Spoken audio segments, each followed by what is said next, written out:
ባለፈው እንዳየነው 80% ተማሪዎች ምንም አይነት የስተዲ ፕላን የላቸውም። 19%ዎቹ ደግሞ የሰውን ስተዲ ፕላን ኮፒ ፔስት ስለሚያደርጉ ይጀምሩትና ያቆማሉ። እና ዛሬ ቃል በገባሁላችሁ መሰረት ለአራታችሁም ግሩፖች ማለትም ለፍሬሽማን፣ ለሪሚዲያል፣ ለሃይ ስኩል፣ ለናቹራል ለብቻ፣ ለሶሻል ለብቻ እንዲሁም ለኤሌመንተሪ ተማሪዎች ስተዲ ፕላን አዘጋጅቼላችኋለሁ። ይሄንን ስተዲ ፕላን በቶፕ 1% ተማሪዎች መሰረት ያዘጋጀሁላችሁ ሲሆን እንዴት መጠቀም እንደምትችሉና እንዴት እንደምታገኙ ታሳያችኋለሁ። ከዛ በፊት ግን ሶስት እንድታውቁት የምፈልገው ነገር አለ። አንደኛ ይሄንን ስተዲ ፕላን ለማውጣት የተለያዩ የሳይንስና የሳይኮሎጂ መረጃዎችን ተጠቅሜያለሁ። ሁለተኛ ይሄ ስተዲ ፕላን በፒዲኤፍ ፋይል ስለተዘጋጀ በራሳችሁ ፕሮግራም መሰረት ማስተካከል የምትችሉት ሲሆን ግዴታ ነው ባወጣሁላችሁ ብቻ መወሰን የለባችሁም። ዋናው ነገር ፕሮግራሙን ስታስተካክሉት በቻላችሁት መጠን ግልጽና ቀላል ማድረጋችሁ ነው። ሶስተኛ ይሄንን ፕላን ስላወጣሁላችሁ ከእናንተ ምንም ነገር አልፈልግም። ነገር ግን ፍቃደኛ ከሆናችሁ ቪዲዮን በቪፒኤን ብታዩልኝና ዱቦይስቶ የሚል ሁለተኛ ቻናሌን ኮሜንት ላይ ፒን አደርግላችኋለሁ። ቪዲዮን ከጨረሳችሁ በኋላ ገብታችሁ ሰብስክራይብ በማድረግ እኔ ሰፖርት ማድረግ ትችላላችሁ። አሁን በቀጥታ ወደ አዘጋጀሁላችሁ ስተዲ ፕላን እንገባለን።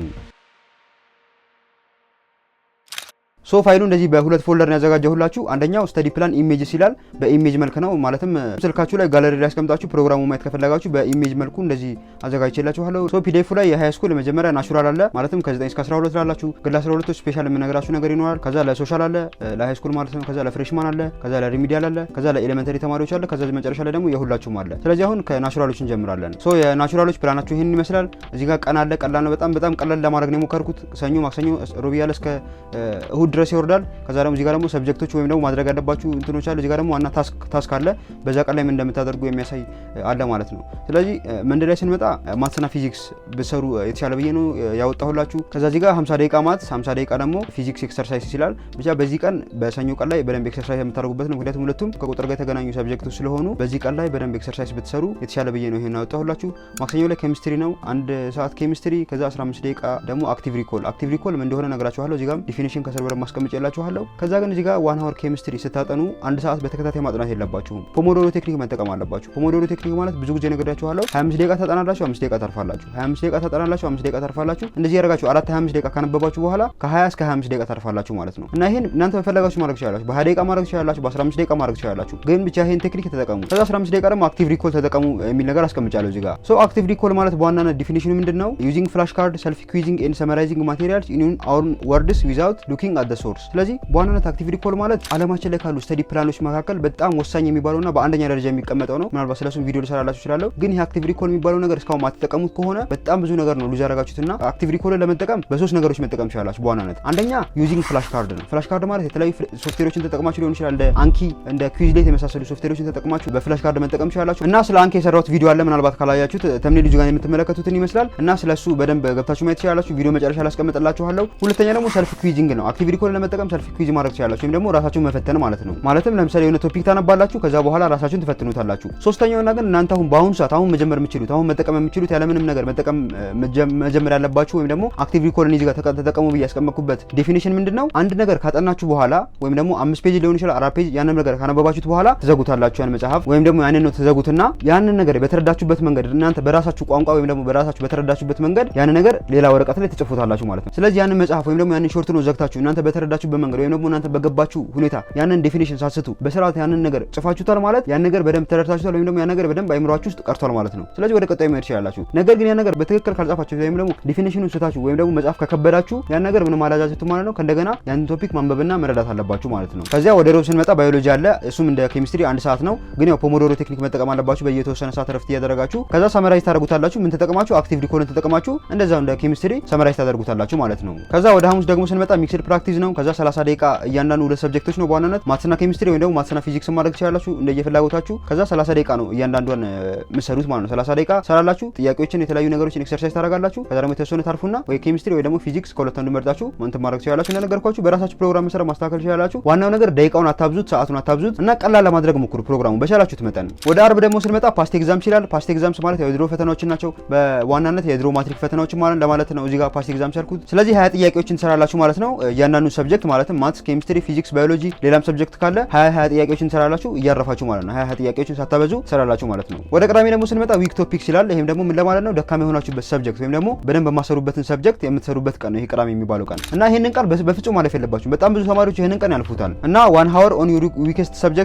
ከዛ አክቲቭ ሪኮልን ደግሞ መጠቀም አለባችሁ። 1 hour ስላችሁ እንደቀደሙ ነው። ፖሞዶሮ ቴክኒክ የተጠቀማችሁ በ20 ደቂቃ መከፋፈል ትችላላችሁ። በ15 ደቂቃ በፈለጋችሁ ብቻ እናንተ በሚመቻችሁ ከፋፍላችሁ ብቻ የተወሰነ ሰዓት ረፍት እያደረጋችሁ ማጥናታችሁን እርግጠኛ መሆን አለባችሁ። አለባችሁ እና አክቲቭ ሪኮልን መጠቀም አለባችሁ። ይሄንን በጣም ወሳኝ ነገር ነው። ወደ እሁድ ስንመጣ ደግሞ ፕራክቲስ ኤንድ ቴስት የሚል ነገር አለ። ከዛ እዚህ ጋር ምንድነው 1 hour study and 15 questions ይላል። አንድ ሰዓት ታነባላችሁ ከዛ 50 ጥያቄዎችን ትሰራላችሁ ነው የሚለው። ሁለት ሰብጀክቶችን ማክሲመም ሁለት ሰብጀክቶችን ትመርጣላችሁ። ከሁለት በላይ መምረጥ የለባችሁም። ያው እንደየናንተ ቢለያየም ከዛ አንድን ሰብጀክት አንድ ሰዓት ታጠኑታላችሁ። በፖሞዶሮ ቴክኒክ የተወሰነ ሰዓት ያረፋችሁ ከዛ 50 ጥያቄዎችን በዛ ሰብጀክት ላይ ወይም ከዛ በላይ ጥያቄዎችን ትሰራላችሁ ማለት ነው። ከዛ ወደ ቀጣዩ ሰብጀክት ትሄዳላችሁ። እሱንም አንድ ሰዓት ታጠናላችሁ ከዛ 50 ጥያቄዎችን ትሰራላችሁ ማለት ነው። ወደ ሁለተኞቹ ግሩፖች ደግሞ ስንመጣ ሃይ ስኩል ተማሪ ሆናችሁ ማለትም ከ9 እስከ 12 ሆናችሁ ሶሻል ተማሪዎች ሆናችሁ ይሄን ፕሮግራም አዘጋጅቼላችኋለሁ ማለት ነው። ያን ያክል የተለየ ነገር የለውም፣ ብዙም የተለየ ነገር የለውም። ቀን አለ ከዛ ሰብጀክት አለ ታስክ አለ እዚህ ጋር። ስለዚህ ሰኞ የምታደርጉት በዋናነት ሂስትሪ ብታነቡ የተሻለ ነው ብዬ የማስበው ሰኞ ዕለት። ከዛ አንድ ሰዓት ሂስትሪ ታነባላችሁ ከዛ ሰማራይዝ ታደርጉታላችሁ። ምን ተጠቅማችሁ አክቲቭ ሪኮልን ተጠቅማችሁ ሰማራይዝ ታደርጉታላችሁ። ሂስትሪን ስታነቡ አንድ ሰዓት አንብቡ ስላችሁ ደግሞ በተከታታይ ላይሆን ይችላል። ቀደም እንደነገርኳችሁ ማለትም 20 ደቂቃ እያነበባችሁ የተወሰነ ሰዓት ረፍት ያደርጋችሁ ፖሞዶሮ ቴክኒክ የተጠቀማችሁ በቀደሙ መንገድ ለናቹራሎች በነገርኳችሁ መንገድ እናንተም እንደዚህ ማድረግ አለባችሁ። ወደ ማክሰኞ ስንመጣ ጂኦግራፊ አለ። እሱንም አንድ ሰዓት ታነባላችሁ ሰማራይዝ ታደርጉታላችሁ አክቲቭ ሪኮልን ተጠቅማችሁ ማለት ነው። ሮብ ስንመጣ ደግሞ ኢኮኖሚክስ አለ። እሱን ደግሞ ሶሪ እዚህ ጋር ባዮሎጂ ነበር ያልኩት ዋና ሆር ባዮሎጂ ነው የሚለው ኢኮኖሚክስ ብላችሁ ማስተካከል ትችላላችሁ ማለት ነው እናንተም። ስለዚህ ዋና ሆር ኢኮኖሚክስ ታጠናላችሁ ከዛ ሰመሪ ታደርጉታላችሁ እሱንም አክቲቭ ሪኮልን ተጠቅማችሁ ማለት ነው። ከዛ ሐሙስ ደግሞ ሚክስድ ፕራክቲስ ነው። ይሄም ደግሞ 30 ደቂቃ ለእያንዳንዱ ሰብጀክት ሰጣችሁት ማለትም ማት፣ ሂስትሪ፣ ጂኦግራፊ፣ ኢኮኖሚክስ ለእያንዳንዱ ሰብጀክቶች ሌላም ሰብጀክቶች ካሉ ከዚህ ውጪም ለእያንዳንዱ ሰብጀክት 30 ደቂቃ የምትሰጡበት ሰብጀክት ቀን ነው ማለት ነው። ይሄ ሐሙስ ቀን ወይም ደግሞ ሚክስድ ፕራክቲስ የምታደርጉበት ቀን ነው ማለት ነው። ወደ አርብ ስንመጣ ፓስት ኤግዛሞችን የምትሰሩበት ቀን ነው። እናንተም ያው ማትሪክ ተፈታኝ ስለሆናችሁ የድሮ የማትሪክ ፈተናዎችን የምትሰሩበት ቀን ነው። እዚህ ጋር አንድ ቲፕ ሰጣችኋለሁ ከምን ስራ ካላችሁ ፓስት ኤግዛሞችን እኔ በጣም የጠቀመኝ አፕሊኬሽን ስላለ እሱን ነግራችኋለሁ ማለት ነው። ከዛ 20 ጥያቄዎችን ብትሰሩ ነው። ያው ከዛም በላይ መሄድ ትችላላችሁ ግን እንደየ ልምዳችሁ ይወሰናል። ምክንያቱም ልምድ ሳይኖራችሁ ከሆነ በአንድ 50 ጥያቄ በአንድ 100 ጥያቄ ብትሰሩ በንጋታው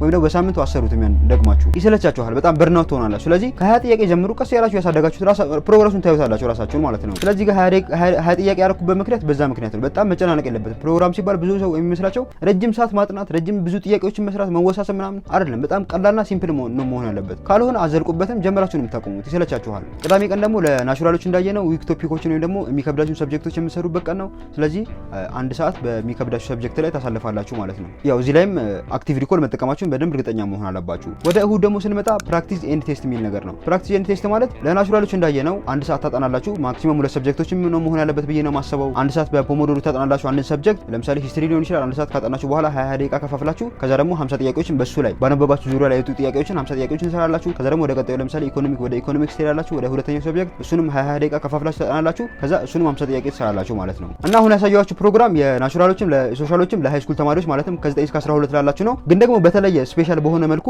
ለ12ኛ ክፍሎች በተለይ ደግሞ ማትሪክ በዚህ ዓመት ለምትወስዱ ተማሪዎች ሶስት መንገድ የሚፈልገው ነገር አለ። አንደኛ ፓስት ኤግዛሞችን እኔ እየሰራሁበት የነበረው እንዲሁም ደግሞ እናንተ ልትሰሩበት የምትችሉት ኢትዮ ማትሪክ የሚባል አፕሊኬሽን አለ። እሱ በደንብ ከነማብራሪያው በደንብ ከነ ዲፊኒሽኑ እያንዳንዱ ነገር ዝርዝር እያደረገ የሚያስረዳቸው አፕሊኬሽን ነው። ሁለተኛ ደግሞ ሃይ ስኩል ሆናችሁ 12ኛ ክፍል በዚህ ዓመት ማትሪክ የምትወስዱ ተማሪዎች ከሆናችሁ አሁን ያወጣሁላችሁ ሰዓት ወይም ደግሞ አንድ ሰዓት 30 ደቂቃ ምናምን የሚሉት ጥናቶችን እንደናንተ ነው መወሰን ያለበት። ማለትም በጣም ብዙ ከቨር ማድረግ ያለባችሁ ነገሮች ካሉ ሰዓት እየጨመራችሁ ረጅም ሰዓት ነው እንጂ ማጥናት ያለባችሁ ግዴታ ሰው ባወጣው ፕሮግራም መሰረት ብላችሁ በዛ ፕሮግራም መሄድ የለባችሁም። ወደ ፍሬሽማኖች ደግሞ ስንገባ የተለየ ነገር የለውም። እዚህ ጋር ቀን አለ፣ ሰብጀክት አለ፣ እዚህ ጋር ታስክ አለ። ከዛ ወደ ሰኞ ስንመጣ ዲፕ ስተዲ፣ ከዛ ሪቪው ቱ ሰብጀክት የሚል ነገር አለ። ከዛ 40 ሚኒት ኢች ዊዝ 5 ሚኒት ብሬክ፣ ከዛ አክቲቭ ሪኮል ደግሞ ተጠቀሙ ይላል ማለት ነው። ከዛ እዚህ ጋር ያው ሁለት ሰብጀክት ነው እዚህ ጋር መምረጥ አለባችሁ ብዬ ማሰብ ወይም ደግሞ ሁለት ሰብጀክቶችን ብቻ ብታጠኑ አሪፍ ነው ብዬ አስባለሁ ሰኞ ላይ ማለት ነው። ከዛ 40 ደቂቃ ነው እያንዳንዱ ማጥናት ያለባችሁ። ከዛ 5 ደቂቃ እያረፋችሁ ማለት ነው። 40 ደቂቃ ስላችሁ እንዴት ነው 20 ደቂቃ ታነባላችሁ፣ 5 ደቂቃ ታርፋላችሁ፣ 20 ደቂቃ ታነባላችሁ፣ ከዛ የተወሰነ ሰዓት ታርፋላችሁ፣ የተወሰነ ደቂቃ ታርፋላችሁ፣ ከዛ ወደ ቀጣዩ ሰብጀክት ሄዳችሁ በዚሁ መሰረት ታጠናላችሁ ማለት ነው። እዚህ ጋርም አክቲቭ ሪኮል መጠቀማችሁን በደንብ እርግጠኛ መሆን አለባችሁ። አክቲቭ ሪኮል በደንብ አብራርቻለሁ። ዲፊኒሽኑን ደግሞ ከፈለጋችሁ በደንብ እዚህ ጋር አለ። ዩቲዩብ ላይ ቪዲዮችን ገብታችሁ ማየት ትችላላችሁ። ወደ ማክሰኞ ደግሞ ስንሄድ ሪቪው ይላል። ከዛ ምንድነው የምታደርጉት እዚህ ጋር በዋናነት አንድ ሰዓት ነው የምትሰጡት ለዚህ ቀን ማለት ነው። ከዛ በዚህ አንድ ሰዓት ላይ ምን ታደርጋላችሁ? በዋናነት ሲምፕል የሆነና በጣም ሜን ፖይንቶች የሆኑ ሾርት ኖቶችን ታዘጋጃላችሁ ማለት ነው። ወደ ሮብ ደግሞ ስንሄድ ሶልቭ ይላል። ወይም ደግሞ ምንድነው የምታደርጉት በዋናነት እዚህ ጋር ማትስ ጥያቄዎችን ከማትስና ከማትስ ጋር የተገናኙ ሪሌትድ የሆኑ ቶፒኮችን ሶልቭ የምታደርጉበት ወይም ደግሞ ጥያቄዎችን የምትሰሩበት ቀን ነው ማለት ነው ሮብ ቀን። ወደ ሐሙስ ደግሞ ስንሄድ ፕራክቲስ ኩዌሽን ወይም ደግሞ 30 ደቂቃ እያንዳንዱ ሰብጀክት ሰጣችሁት። ማክሲመም 2 ነው መሆን ያለበት። ከዛም በላይ መስጠት ትችላላችሁ እንደየናንተ ይወሰናል። ስለዚህ 30 ደቂቃ ሰጣችሁት ከተለያዩ ቦታ የወጡ ጥያቄዎችን ከተለያዩ ዩኒቨርሲቲዎች የወጡ ጥያቄዎች ሊሆኑ ይችላሉ። ብቻ ከተለያዩ ቦታ የምታገኟቸውን ጥያቄዎች የምታጠኑበት ወይም ደግሞ የምትሰሩበት ቀን ነው ማለት ነው። ወደ አርብ ደግሞ ስንሄድ ሪቪው ሾርት ኖት ይችላል ወይም ደግሞ ማክሰኞ ላይ ያወጣችኋቸውን ሾርት ኖቶች ሪቪው የምታደርጉበት ቀን ነው። ስለዚህ 30 ደቂቃ ላይ እያንዳንዱ ሰብጀክት ምናልባት 3 ሰብጀክት ካወጣችሁ በማክሰኞ ቀን ላይ እነዛን 3 ሰብጀክቶች 30 ደቂቃ ሰጣችኋቸው ትሰሯቸዋላችሁ ማለት ነው። ከዛ ከ30 ደቂቃውን ከጨረሳችሁ በኋላ አክቲቭ ሪኮል መጠቀም ይኖርባችኋል ወይም ደግሞ ያን ሾርት ኖት ዘጉትና ከዛ በራሳችሁ በተረዳችሁበት መንገድ በራሳችሁ ኮንቴክስት ያን ነገር መጻፍ አለባችሁ። በስራ ካልተረዳችሁት ያን ነገር ደግማችሁ ማንበብ ወይም ደግሞ ሌላ ቦታ ሄዳችሁ በደንብ ማየት አለባችሁ ማለት ነው። ቅዳሜ ቅዳሜ ደግሞ ዊክ ቶፒክስ ኤንድ ሪቪው ዴይ ነው ወይም ደግሞ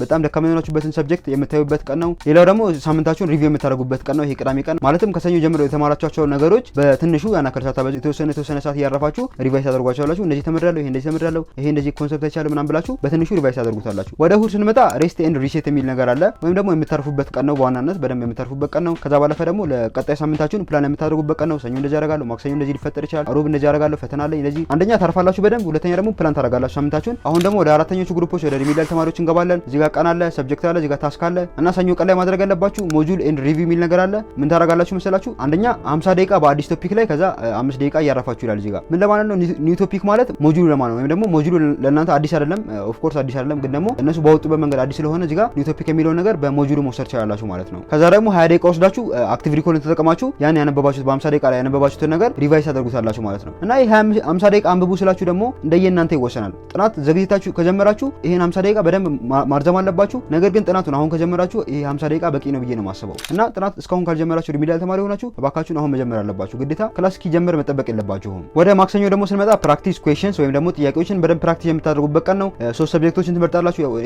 እንደየራሳችሁ ቢወሰንም በዋናነት 3 ሰብጀክቶች መርጣችሁ 30 ደቂቃ ለእያንዳንዱ ሰብጀክት ሰጣችሁት ከተለያየ ቦታ ያገኛችኋቸውን ጥያቄዎች ፕራክቲስ ታደርጋላችሁ ማለት ነው በዚህ ቀን ላይ። ወደ ሮብ ደግሞ ስንመጣ ዊክ ቶፒክስ ኤንድ ሞጁል ይላል። ወይም ደግሞ ደካማ የሆናችሁበትን ሰብጀክትና ወይም ደግሞ ይጥለኛል ብላችሁ የምታስቡትን ሰብጀክትና ሞጁል የምታዩበት ቀን ነው። እና ሁለት ቶፒክን መርጣችሁ ደካማ የሆናችሁበትን ሰብጀክት ወይም ደግሞ ዊክ የሆናችሁበትን ሰብጀክት 30 ደቂቃ ለሁለቱም ለእያንዳንዱ 30 ደቂቃ ሰጣችሁት ታነባላችሁ። ከዛ እነዚህ 30 ደቂቃዎች ዊክ ቶፒኮች ካነባባችሁ በኋላ አክቲቭ ሪኮል ተጠቅማችሁ እነዛን በደንብ ሪቫይስ ታደርጓላችሁ። በደንብ እናንተ በገባችሁ ቋንቋ ትጽፉታላችሁ። ከዛ ደግሞ ወደ ሞጁል ትሄዳላችሁ። አንድ ወይም ሁለት ሰብጀክት መርጣችሁ ያን ሞጁል ታነባላችሁ። ከዛ ያን ሞጁል ካነበባችሁ በኋላ አሁንም አክቲቭ ሪኮል ተጠቅማችሁ በደንብ ሪቫይዝ ማድረግ ይኖርባችኋል ማለት ነው። ካልሆነ ዝም ብላችሁ ነው ጊዜያችሁን የምትገሉት። ግዴታ አክቲቭ ሪኮል መጠቀም አለባችሁ። ይሄን ነገር አሁንም ደግሜ ነው የምነግራችሁ። አክቲቭ ሪኮል ግዴታ መጠቀም አለባችሁ። ወደ ሐሙስ ደግሞ ስንመጣ ፕራክቲስ ኩዌስችንስ ወይም ደግሞ ጥያቄዎችን በደንብ የምትለማመዱበት ቀን ነው። ይሄም ቀን ላይ ማለትም ለእያንዳንዱ ሰብጀክት 30 ደቂቃ ተሰጡትና ጥያቄዎችን የተለያዩ ቦታ ያገኛችኋቸውን ጥያቄዎች ራሳችሁ ያወጣችሁት ጥያቄ ሊሆን ይችላል ወይም ደግሞ አስተማሪ የሚሰጣችሁን ጥያቄዎች ሊሆን ይችላል። ብቻ 30 ደቂቃ ሰጣችሁት በደንብ በደንብ ጥያቄ መስራት በደንብ ይኖርባችኋል። ለዛ ነው ሁለት ቀን ላይ ጥያቄዎችን በደንብ እንድትሰሩ ፕሮግራም ያወጣላችሁ ማለት ነው። አርብ ቀን ላይ ደግሞ ሰልፍ ቴስት ነው ወይም ደግሞ ሰልፍ ራሳችሁን ቴስት የምታደርጉበት ቀን ነው። ፓስት ኤግዛሞችን የድሮ ሪሚዲያል ጥያቄዎችን በደንብ የምታገኙ ከሆነ ወይም ደግሞ ኖርማል ጥያቄዎችም ሊሆኑ ይችላሉ። ስለዚህ 20 ጥያቄዎችን ትሰራላችሁ ማለት ነው። እያንዳንዱ ሰብጀክት 20 ጥያቄዎችን መስራት ይኖርባችኋል በዚህ ቀን ላይ። ፓስት ኤግዛሞችን ካገኛችሁ በደንብ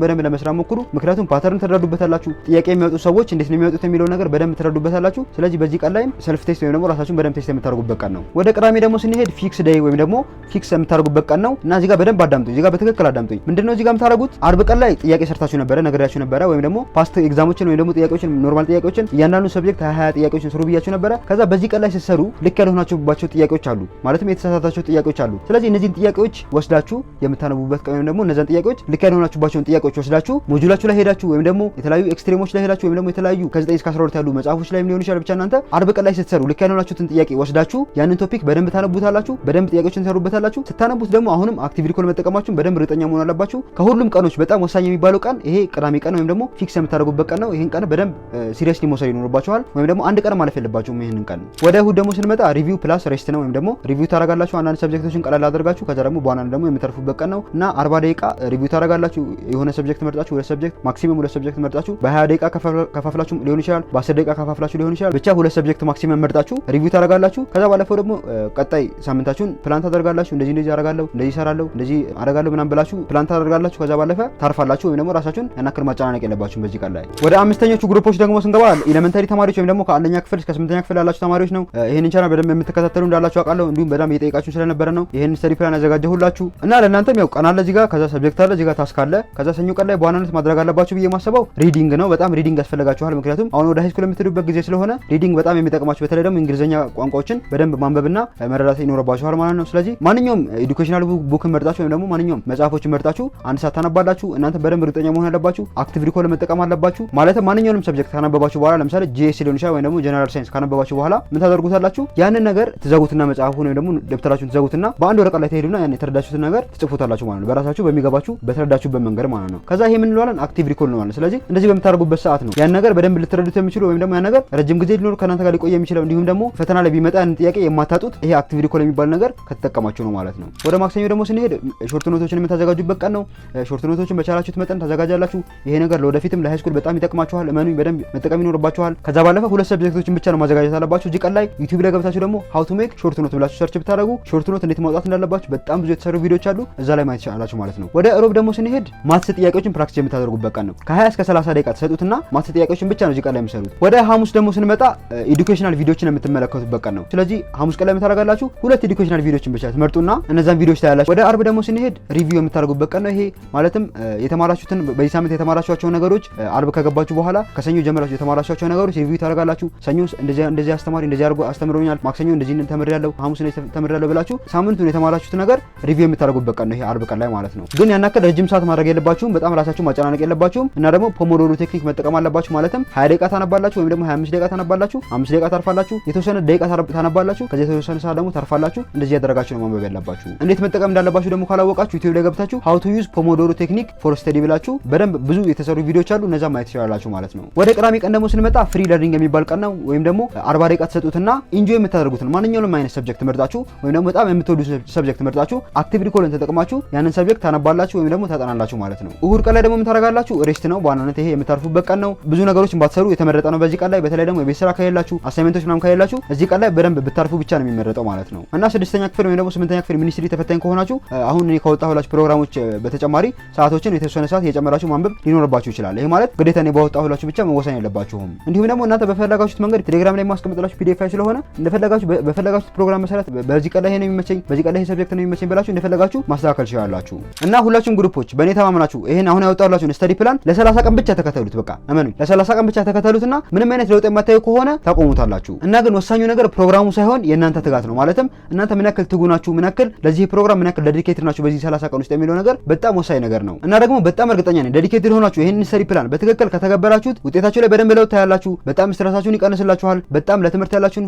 ኮንፊደንስ ወይም ደግሞ ለፈተናችሁ ያላችሁን ኮንፊደንስ በጣም ይጨምርላችኋል። እና ምናልባትም አንድ ቀን ይሄን ስተዲ ፕላን ላተገብሩ ትችላላችሁ። ነገር ግን ወሳኙ ነገር ያን ቀን ላይ አልተገበርኩም ብላችሁ ማቆም ሳይሆን ያለባችሁ መቀጠልና መቀጠል ብቻ ነው ያለባችሁ። እና ምናልባትም ከዚህ በፊት የጥናት ልምድ ከሌላችሁ ምናልባት ሊከብዳችሁ ይችላል። ነገር ግን በደንብ ተቋቁማችሁ ይሄን 30 ቀን ብቻ እመኑኝ፣ ይሄን 30 ቀን ብቻ በትክክል ተግብሩት። ከዛ በኋላ ለውጡን ታዩታላችሁ። እና እነዚህን ስተዲ ፕላኖች ይሄ ቪዲዮ ፖስት እንደተደረገ ቴሌግራም ላይ dubois_do ብላችሁ ሰርች አድርጋችሁ እዛ ቴሌግራም ቻናል ላይ ማግኘት ትችላላችሁ። በፒዲኤፍ ፋይልም አለው በኢሜጅም አለው። ስለዚህ በፒዲኤፍ ፋይልን ወስዳችሁ እንደፈለጋችሁ አሬንጅ ማድረግ ትችላላችሁ። በኢሜጅንም ወስዳችሁ ጋለሪ ላይ ማስቀመጥ ትችላላችሁ። ቴሌግራም ላይ dubois2 የሚል ሁለተኛ ቻናልን ፒን አድርጌላችኋለሁ። ገብታችሁ ሰብስክራይብ አድርጉ። የተለያዩ ኢንተርቴይንመንት ቪዲዮዎች የምንሰራበት ቻናል ነው። እዛ ላይ ሶስቱን ሰብስክራይብ በማድረግ ነው ሰፖርት ማድረግ ትችላላችሁ። ቪዲዮ ላይክ ካላደረጋችሁ ላይክ አድርጉት። እንዲሁም ደግሞ ማንኛውም አይነት ጥያቄ ካላችሁ ኮሜንት ላይ አስቀምጡልኝ። ማንኛውም ከፕላኑ ጋር ሊሆን ይችላል ከማንኛውም ጋር የተገናኙ ጥያቄዎች ካላችሁ አስቀምጡልኝ ኮሜንት ላይ። ሰብስክራይብ ካደረጋችሁ ቀጣይ ቪዲዮ ስለክ ታገኙኛላችሁ።